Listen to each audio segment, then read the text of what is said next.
Welcome to the farm, where we raise cows and kids in Ontario, Canada, and share our ups and downs along the way. As many of you will know, we recently tried out Silostop's Anti-UV covers on our silage bags. Obviously, time will tell how they preserve the feed, and we haven't yet started feeding out of any of our covered bags, but we are putting a new cover on another bag because it's just so easy to do. And why not try to protect the feed we work so hard to grow for our beloved cows? No ladder needed this time. Now that we know what we're dealing with, it was so easy to put the cover on the bag. This is an 8-foot in diameter haylage bag, and with the two of us, it didn't take long to cover it at all. One thing we've learned is that you can hold the bags down really however you want. For the last cover, we used rocks that we just picked from the field. You could use sandbags. This time we used piles of sand, and we noticed at the very end that there are loops connected to the cover for fastening with straps. This could definitely come in handy if you're in a really windy area. So basically, you can use whatever you want or have on your farm. We love that these covers are so easy to install. We find that they look nicer than the white bags all over the yard, and I dare say we've seen less pests pecking at the bags. They're also affordable, available in many different sizes, and best of all, reusable, so you can cover your bags over and over year after year. If you store your feed in bags or bunk silos, we highly recommend trying out Silostop's Anti-UV covers to protect your feed.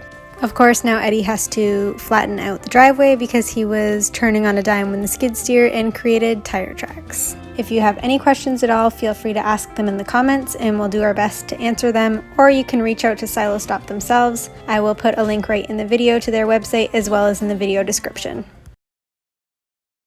Give you guys an update on the corn. I'm surprised I haven't updated you yet since it went in. I don't think I even showed it coming up, but it is June 25, I believe, and this corn went in I think the last day of April, and it's phenomenal. It's been a perfect weather year, really. Like, it did start out cool, and I talked about how it was really cold there. Even the beginning of June, we had frost June 2nd. We had actually all our hay laying out in rows ready to harvest June 2. That was Monday morning, and we had frost on it that morning.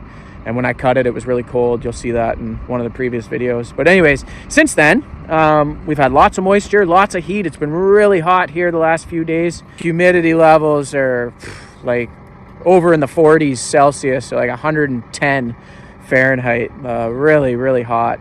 So the corn's been loving it. It's deep green, almost a bluish, like just beautiful color in the corn. It'll be, by 1st of July, it'll be waist high for sure. But yeah, this stuff was in early. And then lots of rains, like, you know, we'd get an inch of rain, then a half inch, then some sun, then a quarter inch.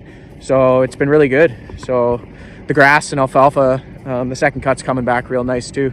And next week we're going to take our new seeding off. So I'll take you guys along for that.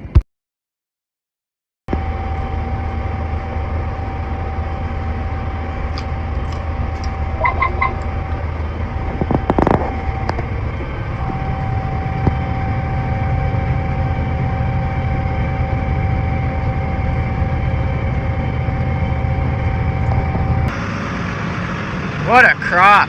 What a crop. I'm not sure I've seen it this tall before. Now this is peas and oats. So you can see the peas, and they've flowered. This stuff should have been cut a week ago. The oats are out in head, but we've been getting so much rain. And a new seeding field like this, the ground is pretty soft.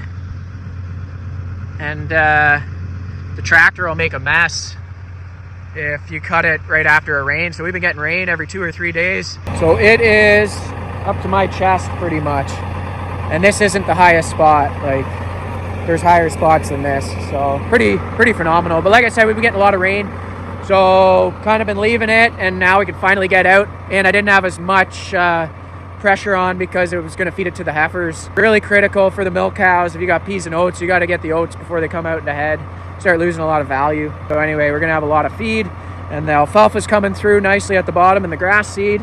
And so the oats and the peas are kind of your crop that you get this year. And then there's a lot of black flies here. And then the alfalfa and the grass seed will come through. With all the rain we're getting, we're probably going to get a good second cut, maybe even a third cut with the alfalfa and the grass seed. You can see it here, the alfalfa coming through. That is probably 1.5 feet tall. And then the grass seed is in there about 1 foot or 1.5 feet also. And then the peas and oats are just, yeah, incredible.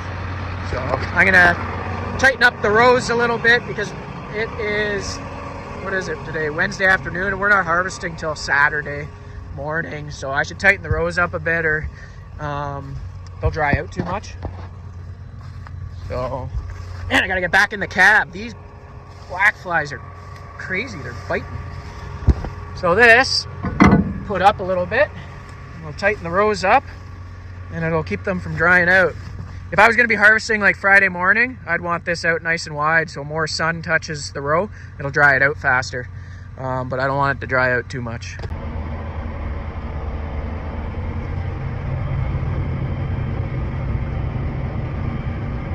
We're probably half done. One thing I noticed is where the gravel pit we filled in here, the peas didn't come through here very well at all. So it's all oats that seem to be on the hill, and then the grass seed and alfalfa came through, so that's good. But no peas. You can see down there the peas start, and then up here, there was none up here on the hill. So I don't know if peas don't like the compacted ground, because we filled this hill in, I think it was the end of April, mid-April, and it was kind of wet when they did it, so the topsoil, like, most of it was pretty good because obviously there was big piles of topsoil, it was dry underneath. But I just wonder if, like, they pushed it and it rained a bit, and you could tell it was compacted a bit when I was cultivating, and it was a little bit lumpy.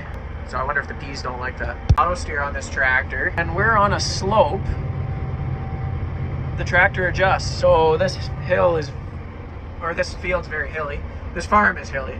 And when I'm cutting on the flat, the disc vine's set just right. There's a couple inches to spare for where it's cutting. And then I'm on a big slope here. I don't know if you can tell there's a bit of a slope, but it's quite a slope. And the disc vine will drag over. It'll drag down. And the tractor adjusts for it. So then all of a sudden the tire is up into the row by a little bit, and it adjusts for the topography of the land. Now, my salesman did tell me it would do that. I just, to experience it and see it is kind of cool. So I don't know if it's something in the tractor. Maybe someone could comment if it's something in the tractor that senses that there's a slope and then it adjusts for it, or if it's the satellites telling the tractor that information. But it's kind of interesting. I want to thank you so much for watching this video. We have been having such a great summer. Eddie has been so kind to the kids and I for letting us get off the farm, and we're really just soaking up the sunshine and enjoying time at my parents' cottage, day trips with friends, cottages with friends, lots of time in the water. It's such a hot summer that it's so nice to be able to do all that stuff. So I'm so grateful for Eddie, and you've probably noticed that I haven't been super consistent with weekly videos lately. So I do apologize for that, but I've just been kind of focusing on our family and being in the sun, being outside, being in nature, and I really do thank you for watching and hope you're having a great summer too. Thanks for supporting dairy. Cheers.